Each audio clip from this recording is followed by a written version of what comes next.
I found my son polishing his father-in-law's shoes. He laughed. It's all he's good for, so I... I never thought the sound of laughter could break something inside me. It wasn't loud, it wasn't cruel, it was casual, and that's what made it unbearable. I was standing just outside the half-open study door when I saw my son kneeling on the marble floor, carefully polishing his father-in-law's black leather shoes. His hands moved slowly, deliberately, like he was afraid of leaving a single smudge behind.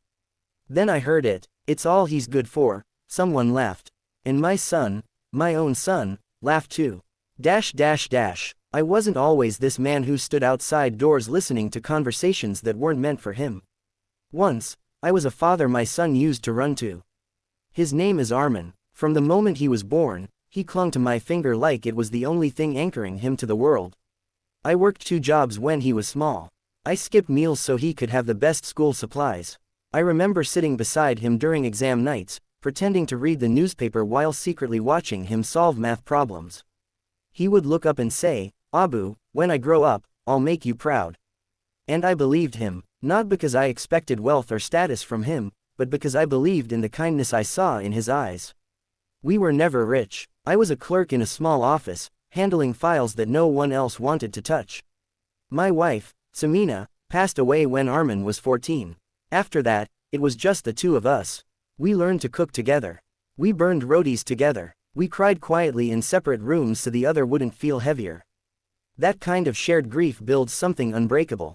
Or at least, I thought it did. When Armin got his first job at a marketing firm, I was more nervous than he was. He bought me a new watch with his first salary. It wasn't expensive, but he wrapped it himself. I still remember how proud he looked when I wore it. "You've done enough for me, Abu," he had said. "Now it's my turn." That night, I prayed longer than usual. Then came Mehek. She was graceful, well-spoken, and from a family far more established than ours. Her father owned multiple businesses. Their house looked like something out of a magazine: glass walls, imported furniture, silence that felt expensive.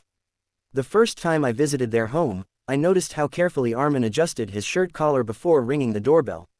He had never done that before. Mehek's father, Mr. Rahman, greeted me with a polite smile that never quite reached his eyes. He spoke softly, but there was always something in his tone, something measuring. "So you're Armin's father," he had said, glancing briefly at my worn shoes. I smiled. "Yes, I am." He nodded slowly, as if confirming something to himself. It was subtle, almost invisible, but I felt it. The wedding was beautiful, more extravagant than I would have ever imagined. I contributed what I could, though Mr.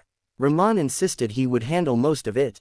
"It's our responsibility," he had said, almost dismissively. At the time, I felt grateful. Looking back, I wonder if that was the first thread pulled loose. After marriage, Armin moved into their family home temporarily. "Just until we settle things," he explained. "It's easier for Mehek's work, Abu." I told him I understood. And I did, or at least, I tried to. At first, he called every evening.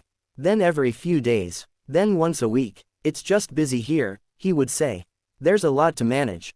Manage. The word felt heavy. The changes were small. He began correcting the way I spoke English during conversations. He started suggesting I buy more modern clothes. Once, he gently recommended that I not mention my job too much. When guests were around, they might not understand, he said carefully. I laughed it off, but something inside me tightened. One evening, during dinner at their house, I noticed how quickly Armin stood up when Mr. Rahman entered the room. He poured him water before anyone asked. He laughed at his jokes, louder than necessary. He watched his expressions before speaking, like a student seeking approval. I told myself it was respect. Respect is good, respect is honorable, but respect doesn't usually look like fear. A week before the incident, Armin had invited me over for tea. His voice sounded different on the phone, strained, maybe. When I arrived, the house felt unusually quiet. Mehek wasn't home. Mr. Rahman was in his study. Armin sat across from me at the dining table.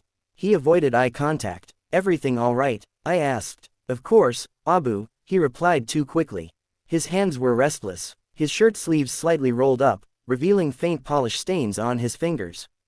I noticed them. I didn't say anything. Sometimes fathers see things they wish they didn't. And then came that afternoon. I had decided to surprise him. I brought homemade kheer, his favorite. The guard at the gate recognized me and let me in without announcement. The study door was slightly open. I heard voices. Mr. Raman's tone was calm, almost amused. If you want to stay in this house, you must learn your place. A pause. Then another voice, someone else, maybe a relative, chuckled. Well, at least he's useful for something. That's when I saw him. My son, kneeling, polishing those shoes with focused obedience. The leather reflected the chandelier light. His reflection looked small, distorted. And then that sentence, it's all he's good for. A short silence. And Armin, he smiled. A thin, uncomfortable smile. Then he laughed, not loudly, not proudly, but he laughed. My fingers tightened around the container of kheer until the lid cracked slightly. I felt something cold spread through my chest. Not anger, not yet, disbelief. I stepped back before they could see me. I wanted to storm in. I wanted to ask him what he thought he was doing. I wanted to remind him of exam nights, of burnt rotis, of promises whispered in dim light. But I didn't, because what frightened me most wasn't that he was polishing shoes. It was that he seemed to believe he deserved to. I stood there for several seconds, listening to the faint scrape of cloth against leather. And in that moment, I realized something had shifted in my son long before that afternoon. I just hadn't wanted to see it. I turned to leave quietly. But as I took my first step, I heard Mr.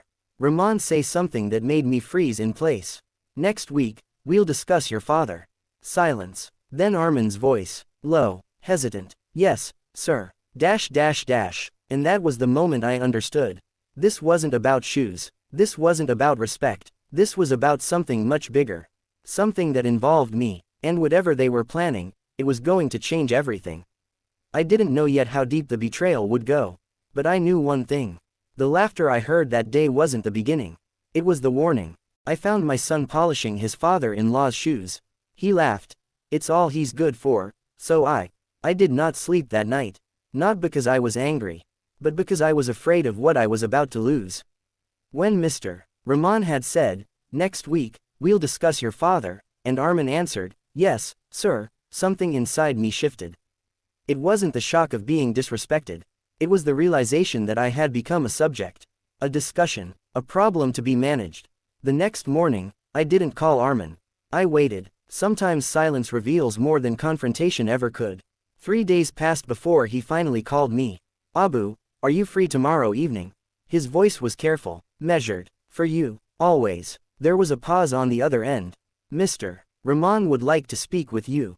About practical matters. Practical. Another heavy word. I arrived at their house the next evening, not as a father visiting his son, but as a man summoned. Mr. Raman greeted me with the same polite smile. Armin stood beside him, slightly behind, as though unsure of his position. We sat in the living room. Tea was served. No one touched it. Mr. Raman folded his hands neatly. I'll speak directly, he began. Armin is ambitious. He has potential. But growth requires alignment. I nodded slowly. Alignment with what? With environment, with image, with expectations. He glanced briefly at Armin. Then back at me. Your son is being considered for a senior role in one of my companies. It's a significant opportunity, but perception matters. I felt it before he said it. Certain backgrounds, he continued gently, can complicate things. The room felt smaller. I don't understand, I said quietly. Armin shifted in his seat. Mr. Raman leaned forward slightly. Your current living situation, your profession, your social circle. These things, unfortunately, don't reflect the standard we maintain. There it was, not shouted, not cruel, just clean, polished words. Like those shoes. Armin finally spoke. Abu, it's not what you think. I looked at him. His eyes wouldn't meet mine. What do I think? I asked. He swallowed. It's just temporary. They're suggesting, maybe you could move somewhere more suitable. A better neighborhood. Maybe reduce public visits to the office events. Just until things settle. Reduce. I repeated softly. Mr. Raman stepped in smoothly. It's about presentation. Investors look at family associations. We can assist you financially, of course. A more appropriate apartment. It would benefit everyone. Assist. Benefit. Presentation. Each word landed heavier than the last. So, I said slowly, my existence needs editing. Silence. Armin's hands tightened together. It's not like that, Abu, he whispered. But it was exactly like that. On the drive home, I replayed every memory. Armin correcting my English. Armin suggesting new clothes. Armin asking me not to mention my job. He wasn't ashamed of my work. He was afraid of its reflection. And somewhere along the way, he had started believing their version of worth. That night, I took out the old box where I kept Samina's letters.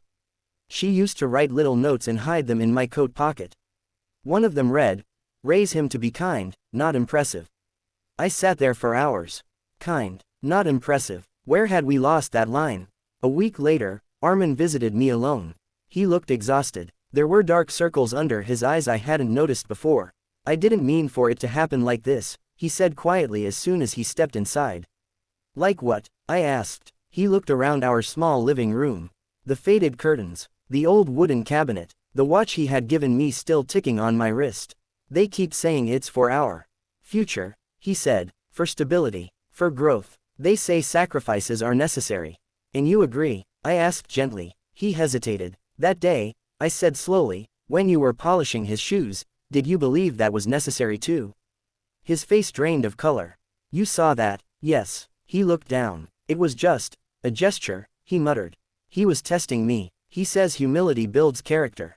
I held his gaze. "Humility," I said quietly, "is something you choose. Not something demanded to prove you belong." He didn't answer. Then he said something that hurt more than anything else. "They think you're holding me back." The words hung in the air. I nodded slowly. "And what do you think?" He didn't respond immediately. That hesitation told me everything. I stood up and walked to the window. "I have never wanted you to stay small," I said. "If anything, I worked so you could stand taller than me." "You did," he whispered. "Then why does standing taller now require you to kneel?" He closed his eyes. "It's complicated." No, it wasn't complicated. It was simple. He had begun trading pieces of himself for approval. And now, he was being asked to trade me. A few days later, I received a document in the mail. It was an application form for a residential complex in another city. Attached was a note in Mr. Rahman's precise handwriting. "This will make things smoother for Armin's advancement. We've already arranged partial payment." No discussion, no request, a decision made, about my life, without me. That evening, Armin called. "Abu, did you receive the papers?" "Yes." Silence. "It's just temporary," he repeated. I looked around my home. Every crack in the wall held a memory. Every corner echoed with Samina's laughter. This wasn't just a house.